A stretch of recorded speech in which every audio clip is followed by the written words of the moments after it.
আসসালামু আলাইকুম রাহমাতুল্লাহ। আজ যে ওয়াজিফাটি আলোচনা করব এটি খুবই কার্যকারী একটি ওয়াজিফা, অতুলনীয় এবং পাওয়ারফুল একটি ওয়াজিফা। এই ওয়াজিফার মধ্যে কিছু সুন্নাত দোয়া এবং কিছু কোরআনের আয়াতের সমষ্টি রয়েছে, যার উসিলায় সর্বপ্রকার জাদুটনা দূর হয়ে যায়, শত্রুর বিরুদ্ধে বিজয়ী লাভ হওয়া যায়। যদি কারো মান সম্মান চলে যায় তাহলে সে মান সম্মান পুনরায় এই আমলের উসিলায় ফিরে আসে। কাউকে যদি তার পদ থেকে সরানো হয় তাহলে এই আমলের উসিলায় সে তার পদে পুনরায় স্থির হয়ে যায়।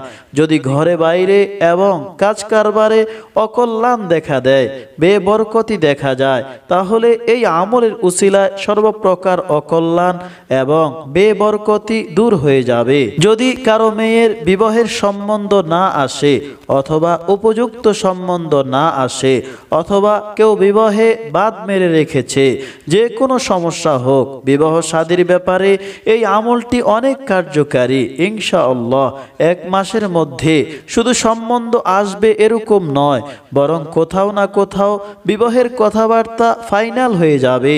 যতদিন পর্যন্ত আপনার কাজ সমাধান না হবে ততদিন এই আমলটি করতে থাকুন। ইনশাআল্লাহ যে উদ্দেশ্যে করবেন সে উদ্দেশ্যে সফল হবেন।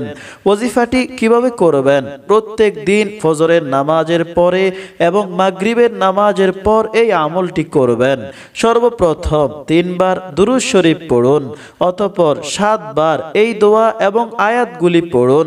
একসাথে মিলিয়ে পড়ে 1 বার গণনা করুন। সেই আয়াত এবং দোয়াগুলি হলো: বিসমিল্লাহির রহমানির রহিম, লা ইলাহা ইল্লাল্লাহু মুহাম্মাদুর রাসূলুল্লাহ, বিসমিল্লাহি খায়রিল আসমা, বিসমিল্লাহি রাব্বিল আরদি ওয়া রাব্বিস সামা, বিসমিল্লাহিল্লাযী লা ইয়াদুররু মা'a ইসমিহি শাইউন ফিল আরদি ওয়ালা ফিস সামাই ওয়া হুয়াস সামিউল আলীম, ولا حول ولا قوة إلا بالله العلي العظيم، نصر من الله وفتح قريب وبشر المؤمنين، فالله خير حافظا وهو أرحم الراحمين،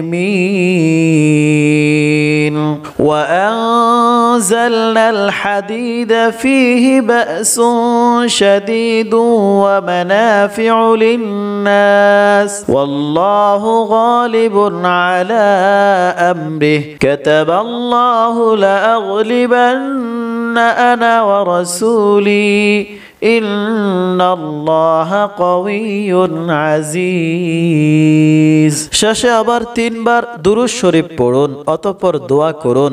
ইনশাআল্লাহ ফায়দা হবে।